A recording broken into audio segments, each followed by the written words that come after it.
자, 시작할까요? 자, 아브라함에게 하셨던 약속을 기억하면서 이삭에게 하신 약속을 한번 보겠습니다. 26장 1절 아브라함 때 첫 흉년이 들었더니 그 땅에 또 흉년이 들매 이삭이 그랄로 가서 블레셋 왕 아비멜렉에게 이르렀다. 자, 이 두 흉년 사이는 적어도 몇 년이 흘렀다? 100년 이상이 흘렀다라는 겁니다. 그러니까 이 문맥들을 보실 때 이런 것들을 여러분들 좀 고민하면서, 근데 이게 100년이 흘렀을 거라고 여러분 생각해 봤어요? 안 해봤잖아요. 그러니까 성경을 읽으실 때 그냥 읽지 마시고 이런 걸 시간이 들어서 한번 해보고, 그러니까 하나님의 약속은 100년 전에 했던 약속이 어떻게 다시 재현되는가를 보는 거예요.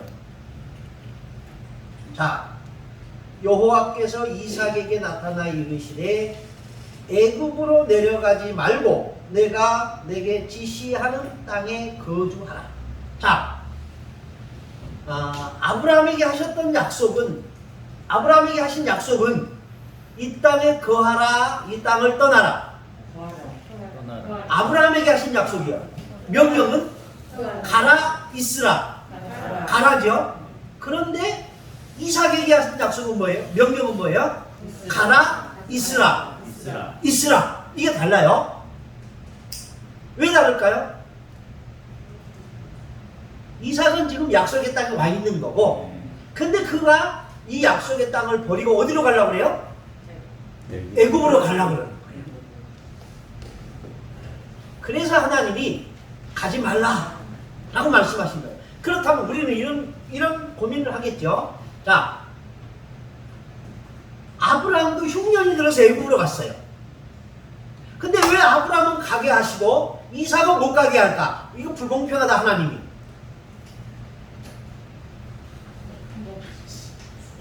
왜 이삭은 가게 하고, 아니 아브라함은 가게 허락하시고 이삭은 막으셨을까? 똑같은 가나안 땅인데, 그쵸? 왜 그랬을까요? 지시한 땅이 아브라함도 지시해서 여기가 왔잖아요.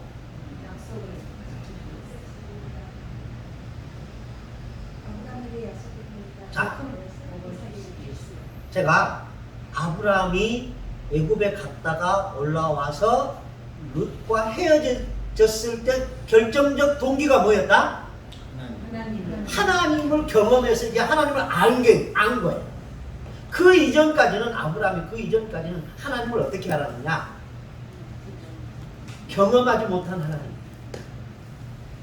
무슨 말인지 알겠죠? 여러분들이 성경을 봐서 하나님은 이런 하나님이는구나 알았어요. 그런데 아브라함이 애굽에 갔을 때는 직접 만난 거예요. 그런 차이가 있어요. 그렇게 해석할 수 있어요. 그리고 그 아브라함이 이삭을 낳을 때 아브라함에게 이삭 낳기 전에 하나님이 행하신 게 있어요. 그게 뭔지 아세요?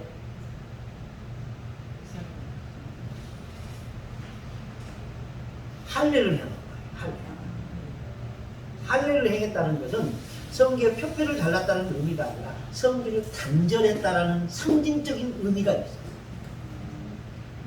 그러니까 아브라함이 이 이삭을 하나님이 번제로 드리라 했을 때 고민해요, 안 해요? 안 해요. 그런데 이스마엘을 내보내라 할 때는 고민해요, 안 해요? 고민해요. 밤새 잠을 못 자요. 왜 그랬을까요? 이삭은 쉽게 말하면 아브라함이 정력의 힘을 이용해서 낳았나. 근데 이삭은 할례를 행하고 났다, 이 말은 성기를 잘라내고 나서 낳은 아들이에요. 그러니까 자기 힘으로 낳은 아들이 아니라는 거예요. 그래서 하나님이 그를 번제로 드리라 했을 때 그는 드릴 수 있었고, 그러니까 할례의 상징이 그거예요. 다른 게 아니라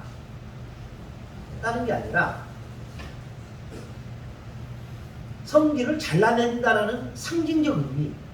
그러니까 할례를 행하고 난 자식은 다 내 거다, 하나님의 거다, 하나님의 거라는 의미. 그래서 이스라엘 백성들은 첫 아들은 하나님께 바치는 게 그런 의미가 있는 거예요. 무슨 말인지 아시겠죠? 아멘. 자, 그래서 아브라함은 가나안에 왔다가 흉년이 들어서 애굽에 가서 애굽에서 하나님이 강하다는 걸 알았어요. 누구보다? 바로보다. 그리고 그 하나님에 대한 이야기를 누구에게 전해주고 싶었겠어요? 이삭에게 전해주고. 근데 그 이삭이 어떻게 나요? 하나님의 성기가 잘라진 상태에서 나요.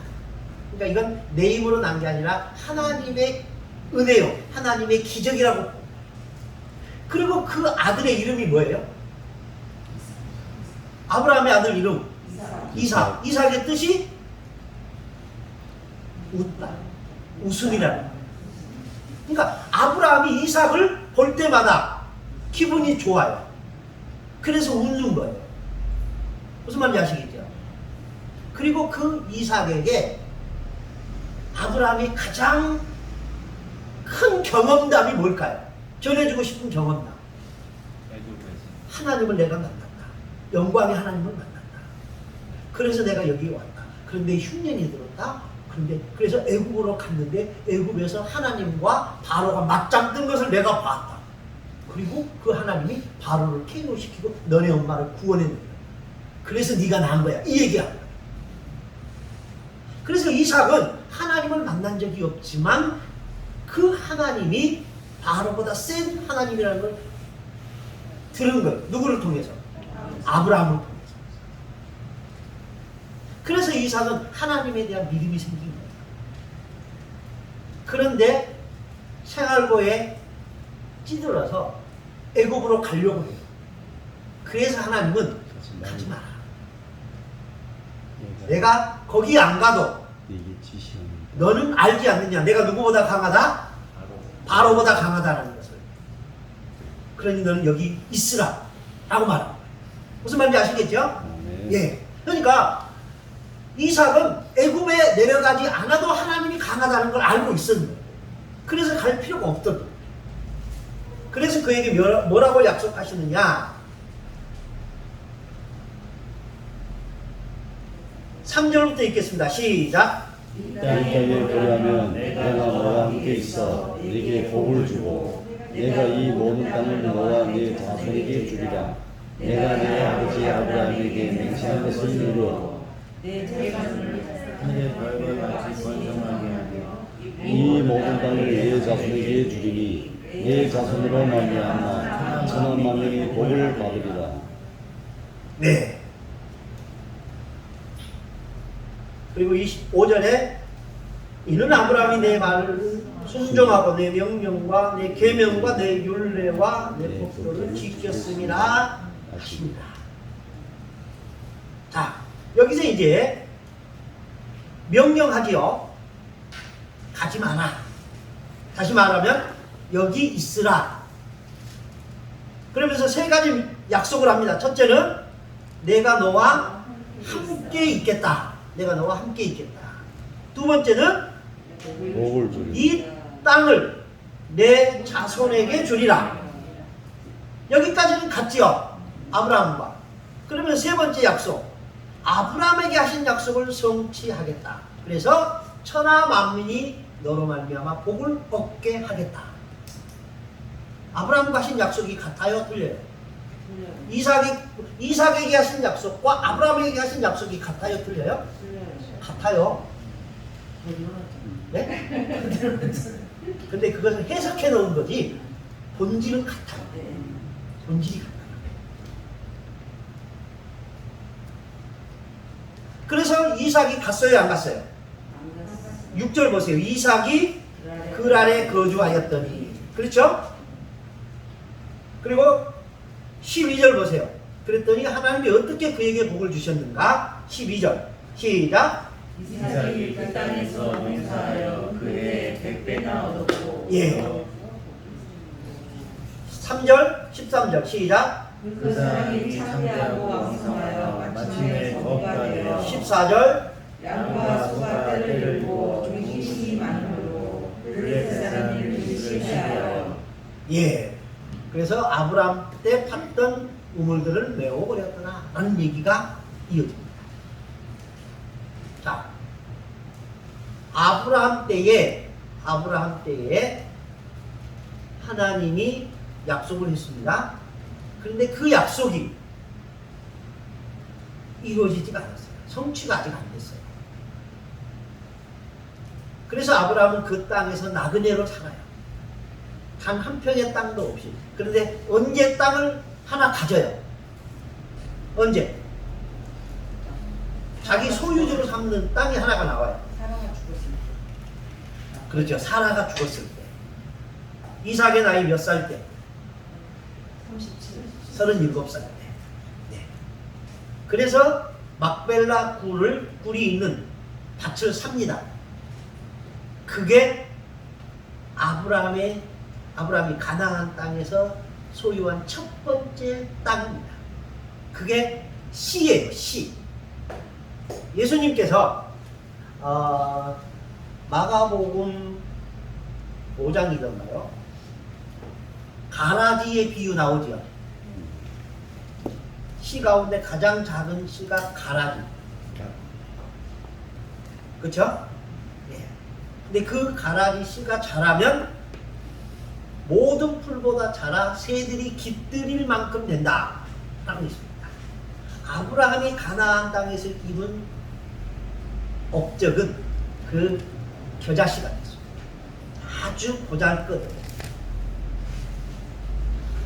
근데 그 막벨라 굴이 그런 겨자씨가 된 거죠. 그런데 그 씨가 자라서 이스라엘이 꽃을 피우는 거예요. 그리고 그 겨자씨가 자라서 모든 새들이 깃들일 만큼 크게 되었다. 그게 이제는 메시아의 도래를 상징하는 겁니다. 자, 그건 이제 우리가 나중에 공부하게 될 겁니다. 이렇게 이제 아브라함에게 하셨던 약속을 100년 후에 누구에게 하셔야죠? 이삭에게 다시 합니다. 그리고 이 이삭에게 하신 약속을, 그럼 이삭은 거부가 됐어요. 그렇죠? 그런데 이삭이 땅을 사요, 안 사요? 안 사요. 안 산 게 아니라 못 사요. 왜 안 샀을까요? 왜 못 샀을까요? 네? 그렇죠. 블레셋 사람들이 시기한 거예요. 왜 시기했을까요? 아브라함은 가나안 땅에서 스데반은 뭐로 지냈다고 그랬어요? 나그네로 지냈어요. 그러니까 쉽게 말하면 이런 거예요.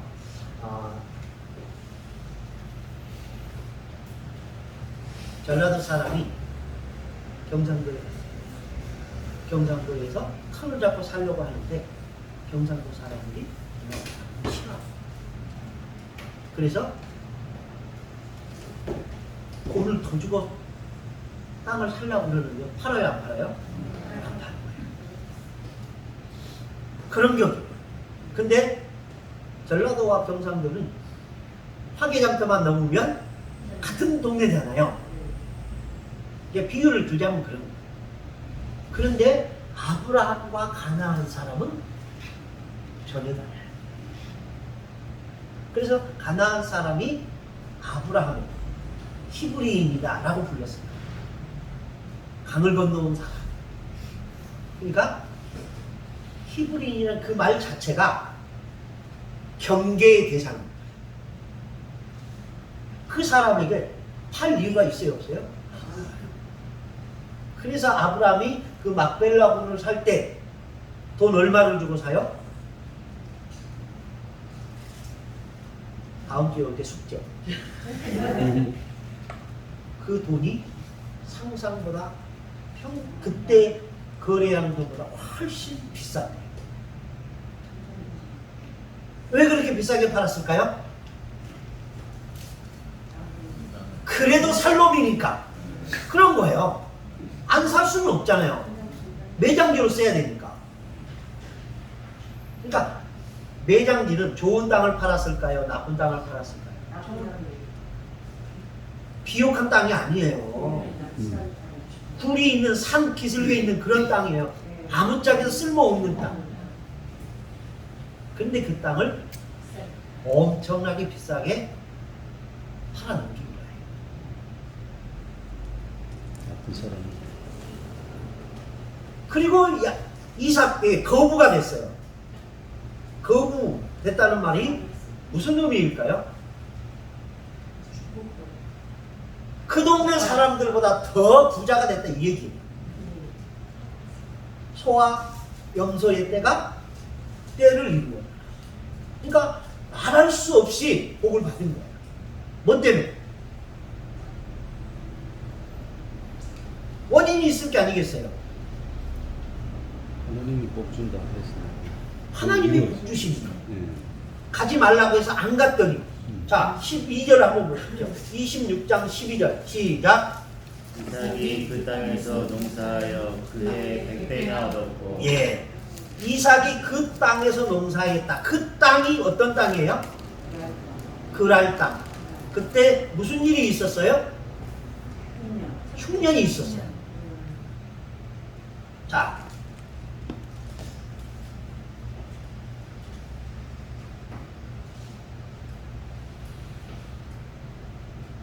(26장 1절) 그 흉년이 들었을 그때와 12절 사이에는 어떤 시간이 지났다 이런 흔적은 없어요. 무슨 말인지 아시겠죠? 예. 그러니까 그 근절이었을 거라는 건 틀림없습니다. 자, 여기를 보십시오. 흉년이 들었어요. 흉년이 들면 농사를 짓고 싶겠어요? 안 짓고 싶겠어요? 힘이 안 나죠. 해봐야 안 되는 거예요. 그래서 안 할 거예요. 그런데 이삭은 농사를 지었어요. 왜 그랬을까? 하나님 믿을. 그러니까 이건 여러분 믿음대로 해석하십시오. 그래서 그의 100배나 거두었더라. 이건 현실입니다. 100배나 거두었더라. 왜? 여호와께서 복을 주시니. 그 해답은 거기 있어요. 12절에 여호와께서 복을 주시니. 13절 시작. 그 사람이 창대하고 왕성하다. 예, 그 사람이 창대했다. 이게 누구한테 약속하던 거예요? 하나님. 아브라함에게 약속한 거예요. 아브라함. 근데 그 사람이 창대해졌다. 이 말은 무슨 말이에요? 이삭의 이름을 모르는 사람이 없다. 우리나라 부자 하면 누구예요? 이건희. 그 이름이 창대한 거예요. 애들도 다 알잖아요. 그러니까 이삭이 그랬던 거예요.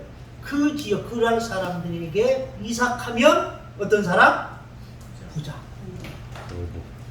그래서 그 이름이 창대했어요. 그래서 아브라함에게 약속하셨던 첫 번째 약속, 내 이름을 창대하게 하리라. 근데 두 번째 약속이 뭐였어요? 이 땅을 너와 내 자손에게 주리라. 근데 그게 이루어졌어요? 안 이루어졌어요? 아주 조금 이루어졌어요. 완전히 성취된 건 아니에요. 자, 그 다음. 그럼 이 약속은 또 누구에게 연결될까요? 야곱에게 연결돼요. 28장으로 가겠습니다.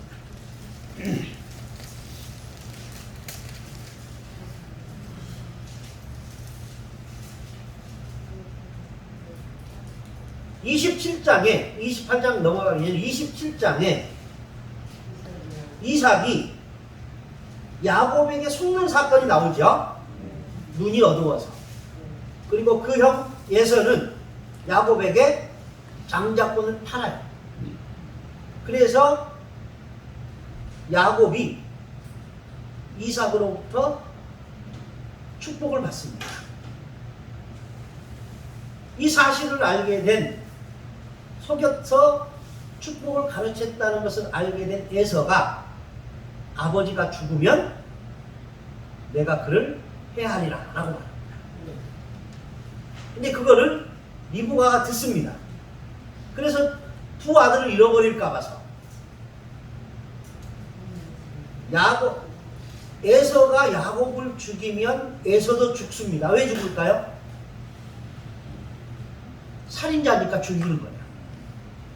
그래서 두 아들을 잃어버릴까 봐서 리브가가 그 아들 야곱을 어디로 보내요? 예, 자기 오빠 집으로 보내요. 거기가 어디예요?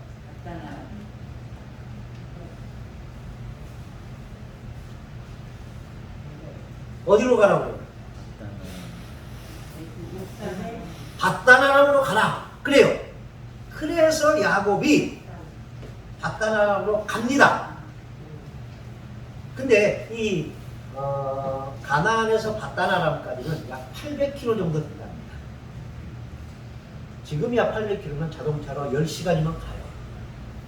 부산까지 왕복 거리 좀 되니까 광주보다는 좀 멀고 부산까지는 다 안 가더라도 어쨌든 그 정도 하루만 갔다 와요.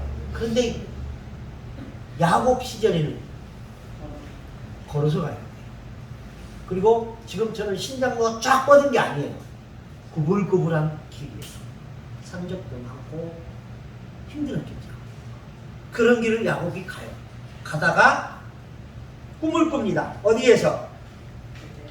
베델에서. 자, 그 이야기가 28장 10절입니다. 10절부터 한번 읽어보겠습니다. 시작. 야곱이 브에사바에서 떠나 하란으로 향하여 가더니 한번길을 건너니 해가 지기라. 예, 잠깐만요. 거기서 부엘세바를 떠나 어디로 가더라? 하란으로 가더라. 하란 어디서 들었던 것이죠? 어디? 그치요. 아브라함의 아버지 데라가 죽은 거, 아브라함이 소명받은 거. 그게 첫 번째인지 두 번째인지 우리는 두 번째라고 봅니다. 어쨌든 거기를 향하여 가더라. 왜 거기로 갈까요? 거기가 외갓집이 있는 곳이에요. 무슨 말인지 아시겠죠? 예. 자, 11절 시작. 한 곳에 이르러는 해가 지기라. 거기서 유사하려고 노새 한 그루를 가져다가 베개로 고 거기에 누워 자더니 12절 꿈에 본즉 사람다리가 땅 위에서 내리되 그의 뵙기가 하늘에 닿았고 또 본즉 하나님의 사자들이 그 위에서 올라가게 날아가고 13절 또 본즉 여호와께서 그 위에 서서 이르시되 나는 여호와의 너희의 주 아브라함이라는 이삭의 하나님이라. 내가 영원히 나는 너희가 네. 자, 나는 누구다? 아브라함의 하나님 이삭의 하나님 예, 내 조상의 하나님이다. 하나님입니다. 그러면서 약속하십니다. 첫 번째 약속입니다. 시작. 내가 누워있는 땅을 내가 너와 내 자손에게 주리라. 아브라함과 이삭에게 했던 약속이죠. 예. 14절 시작. 내 자손이 땅에 티끌같이 되어 내가 서쪽과 동쪽과 동쪽과 나눌 거며 땅의 모든 족속이 여호와 내 자손을 말미암아 복을 받으리라. 예. 이것도 아브라함과 이삭에게 하신 약속이죠. 내 자손을 상대하게 하리라. 15절 시작.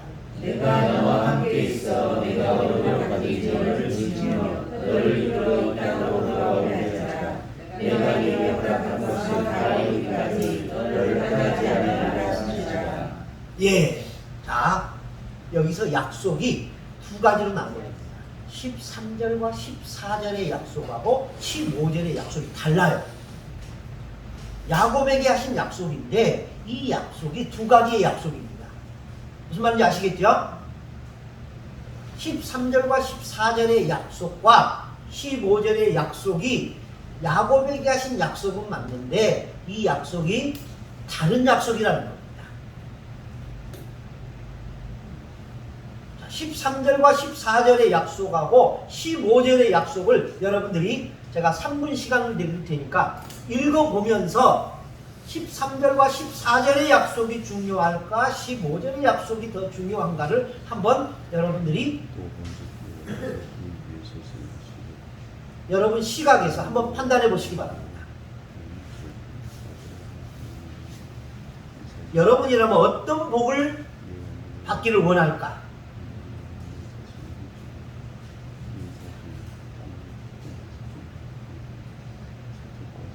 야곱은 지금 도망자의 신세로 가는 겁니다.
자,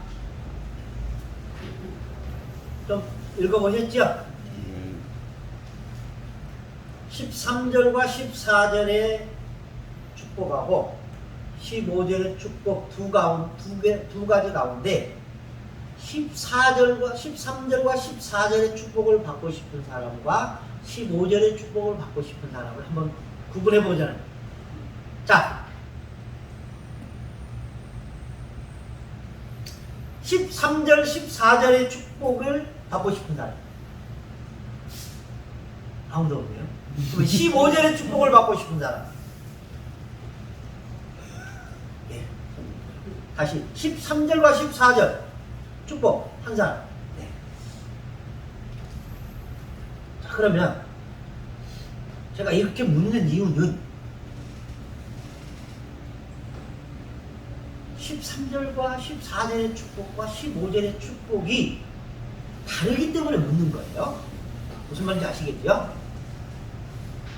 13절과 14절의 축복은 아까도 말씀드린 것처럼 아브라함과 이삭에게 하셨던 약속이고요.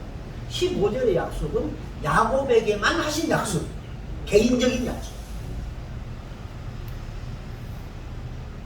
그러면 이 13절과 14절의 약속이 중요한가? 15절의 약속이 중요한가?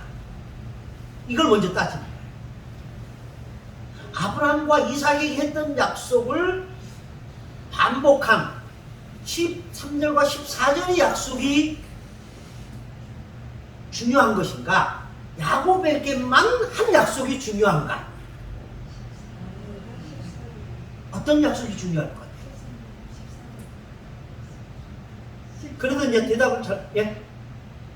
13절하고 14절은 조상들이 지금까지 지켜와서 주신 축복을 지금까지 지켜온 거고요. 그리고 지금부터는 하나님이 너를 이거 이루어지기까지 너를 떠나지 않으리라 하셨잖아요. 그런데 아브라함에게 하셨던 그 약속이 이루어졌어요?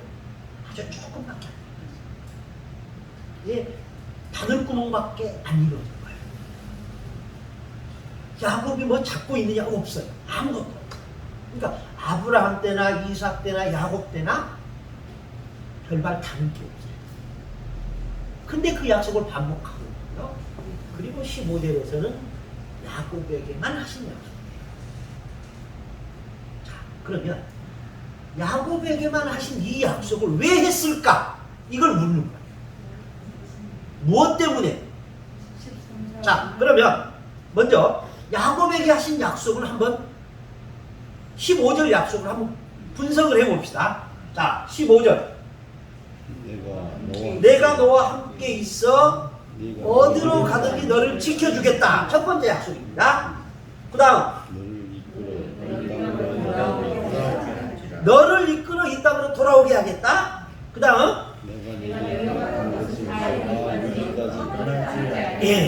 너를 지켜주겠다. 돌아오게 하겠다. 이것을 이루기까지 너를 떠나지 않겠다. 그럼 이 약속을 왜 한 거예요? 뭐 때문에? 13절과 14절의 약속을 이루기 위해서 이걸 줍니다. 그러면 13절 약속이 중요해요? 13, 14가 중요해요? 15가 중요해요? 13, 14. 그래도 15라고 말하면 초등학생. 쉽게 설명하면 이거예요. 13절과 14절은 14절의 약속이 나무라고 한다면 15절의 약속은 열매. 이 열매가 왜 생긴 거예요? 나무가 있기 때문에 생긴 거예요. 이 나무가 없으면 열매가 있어요, 없어요? 이 나무를 위해서 열매가 나오는 거예요. 무슨 말인지 아시겠죠? 그러니까 이 아브라함에게 하신 약속과 이삭에게 하신 약속과 야곱에게 하신 약속은 같다.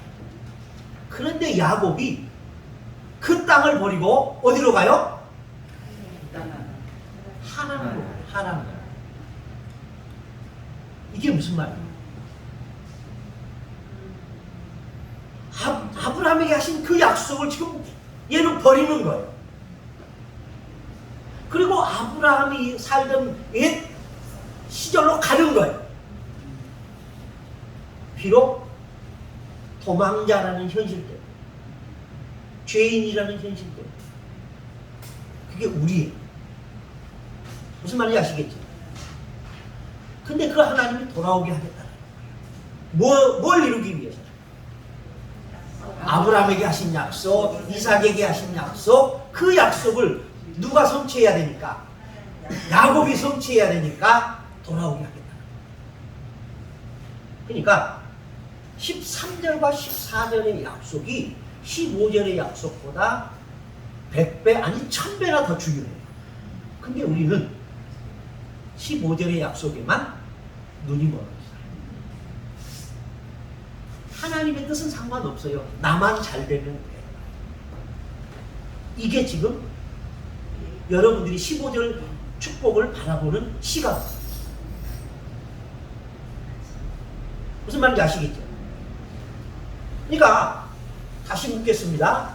13절과 14절의 약속과 15절의 약속이 있는데 13절과 14절의 약속을 받고 싶은 사람 이제 바뀌잖아요. 왜요? 아니까. 그러니까 이 사실을 모르는 거예요. 근데 이 사실을 모르는 게 여러분만은 아니에요. 이 사실을, 이 13절부터 15절까지 약속한 이 약속을 가지고 설교한 목사님들 설교를 들어보세요. 열의 9은 15절에 치중이 돼요. 하나님의 약속은 중요하지 않아요. 하나님의 소망은 중요하지 않아요. 누가 중요해요? 내가 중요해요. 나만 잘 되는 거예요. 이 그런 인간의 욕망이 거기에 깔려있는. 그러니까 이 야곱을 이야기하면서 하나님이, 저는 이 강의를 준비하면서 예전에 이 설교를 한번 했었거든요. 그때도 설교하면서 이 강의를 준비하면서도 하나님이 우리를 테스트하는 건 아닐까? 우리에게 물어보는 건 아닐까? 너는 13절과 14절의 축복보다 15절의 축복 어느 걸 택하겠느냐라고 했을 때 여러분처럼 15절을 택한 분들이 19배. 그게 우리의 욕망은 아닐까? 근데 주님은 뭐라고 말했어요? 너희는 먼저 그의 나라와 그의 의를 구하라. 그리하면 이 모든 것이 뭘까요? 무엇을 먹을까? 무엇을 마실까? 무엇을 입을까? 염려하지 말라. 그 말씀 다음에 나온 게 너희는 그 나라와 그 의를 구하라. 그러니까 야곱에게 아브라함에게 하신 약속, 이삭에게 하신 약속을 이루기 위해서 내가 너를 먹여주고 너를 지켜주고 너를 보호해주겠다 이 얘기예요. 그 약속이 아니라면 야곱을 보호할 이유가 없어요. 무슨 말인지 아시겠죠? 그러니까 여러분들은 성경을 보실 때 근시안적으로 보지 마시고 좀 넓게 보십시오. 좀 길게 보십시오. 이 말씀이 어떻게 해서 너희는 그 나라와 그 의를 구하라는 말씀과 연결이 됩니다. 무슨 말인지 아시겠죠?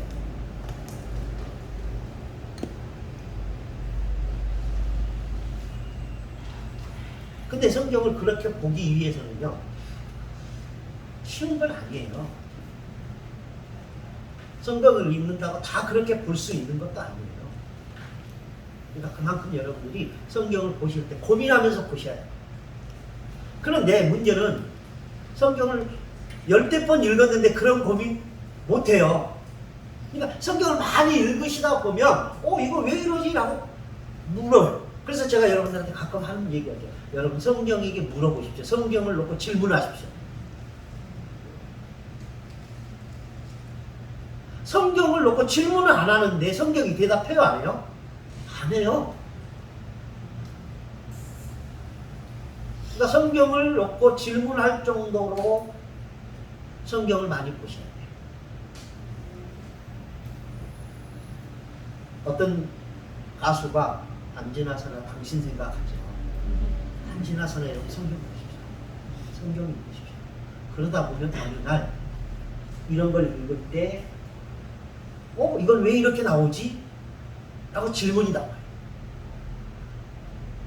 근데 우리 선배 목사님들은 성경을 놓고 질문하는 말을 안 했어요. 왜? 성경 놓고 질문하면 믿음 없는 거예요. 성경 있는 그대로 믿어버렸어요. 근데 성경은요, 여러분 성경을 하나님이 어떻게 기록했을 것 같아요? 성경을 기록하는 하나님의 방법이 영적 영감을 줘서 기록했다라고 그러잖아요. 그 영감설이 기계적 영감설이라는 게 있어요. 기계적 영감설은 뭐냐면 불러준 대로 쓴 거예요. 여러분들 컴퓨터에다가 자판에다가 나는 누구를 사랑합니다. 나는 누구를 좋아합니다. 나는 누구를 싫어합니다. 라고 하면은 나는 누구를 사랑합니다. 나는 누구를 좋아합니다. 나는 누구를 미워합니다. 이것만 나오죠. 근데 제 컴퓨터는요, 기능이 아주 좋아요. 나는 누구를 사랑합니다. 그러면 언제부터 어떻게 해서 지금까지 사랑합니다. 이게 쭉 나와요. 믿으세요? 안 믿죠. 안 믿을 거예요. 왜? 그런 컴퓨터는 없어요. 기계적 영감설이란 그런 거예요. 불러준 대로 글자 하나하나에다가 하나님이 불러준 대로 쓴 것이 기계적 영감설. 그러니까 기록자는 아무런 생각이 없어요. 그냥 불러준 대로만 쓰는 거예요. 여러분 컴퓨터가 생각해요? 안 해요? 요즘 뭐라고 그러죠? AI는 생각을 하죠. 그냥 많은 데이터를 집어넣고 이게 믹서에서 이제 공통적인 걸 찾아내는 거거든요. 근데 여러분의 컴퓨터는 그 정도는 아니잖아요. 여러분 타자기라고 생각해 보십시오. 타자기가 생각해서 쓰는 거 없잖아요. 기계적 영감설은 그런 거예요. 그런데 또 어떤 사람은 부분 영감설이라고 말을 해요. 성경에 어떤 부분은 영감되어 있고 어떤 부분은 영감되지 않았다. 이것도 잘못된 거예요. 우리는 개혁주의는 하나님의 성경의 영감을 완전 축자 유기적 영감설은 이 말은 무슨 말이냐면은 하나님이 글자 하나하나에도 개입하시지만 그 글을 쓴 사람의 학력과 성품과 그 사람의 습관과 그 사람의 어떤 특기와 이 모든 것들을 총동원해서 문맥을 쓰도록 허용했다. 그래서 다윗 같은 사람은 이게 예술성이 좋아서 시를 많이 쓰고, 솔로몬 같은 사람은 교훈을 많이 쓰고, 다르거든.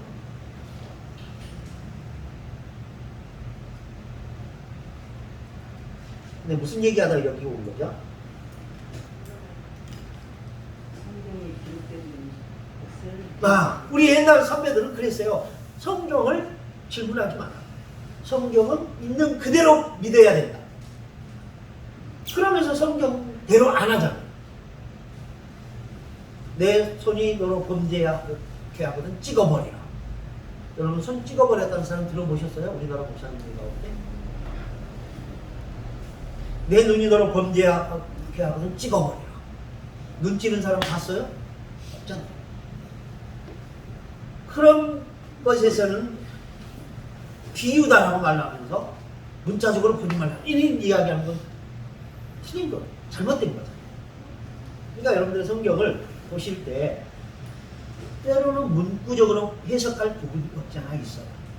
그러나 또 때로는 그 문자적 해석 뒤에 숨어있는 행간을 읽을 수 있어요.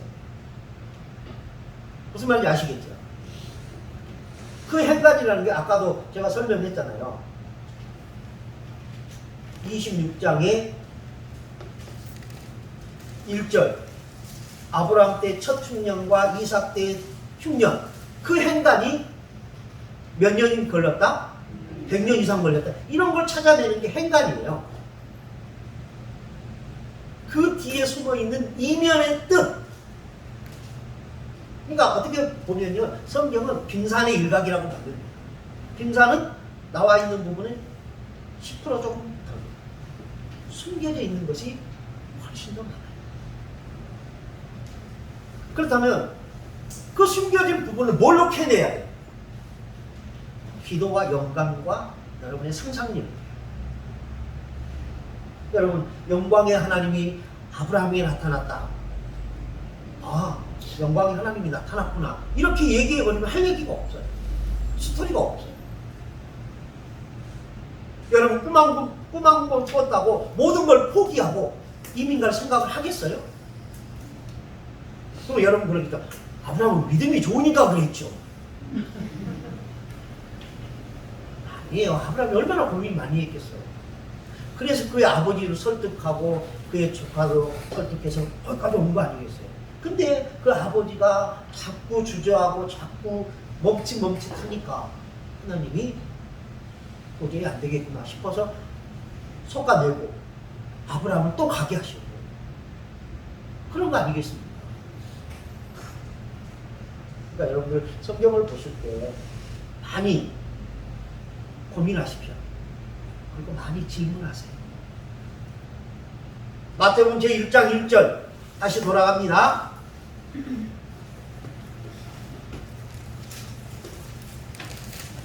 시작.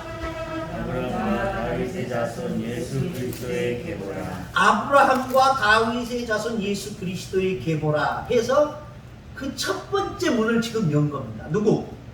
아브라함의 문을 연 겁니다. 자, 이제 여러분들은 아브라함 하면 대충 스토리가 떠오르죠? 그 아브라함의 후손 가운데 또 누가 나와요? 다윗이 나옵니다. 다윗. 그 사람은 누구인가를 다음 주부터 보고 그 아브라함과 다윗의 후손 가운데 나타난 예수의 계보가 어떻게 되는가를 보면서 이 공간복음 공부를 계속해 가겠습니다. 여기까지 질문이 있으면 질문하십시오. 아브라함이 네. 아까 그냥 생각인데요. 13절, 14절, 어디에요? 28장, 창세기 28장. 예. 13절과 14절의 축복과 네. 14절의 축복의 그 단계. 예. 그 아브라함이 하나님이 축복을 하게 하시는 그것을 원했을까 하는 생각을 해보는데 그것이 하나님의 목적이고 아브라함의 목적은 아니었지 아브라함을 좋아하지는 않았을까 그런 관점에서 보면은 그 15절이 더 귀하게 여길 수 있지 않을까 하는 생각이면서 그 결론적인 것을 보면은 우리가 하나님을 향한 하나님의 뜻을 생각하는 것 그것을 사고로 할 때는 12, 13, 14절이 맞는데 예, 우리의 인간의 수준에서는 예. 15절이 맞겠다. 그렇죠.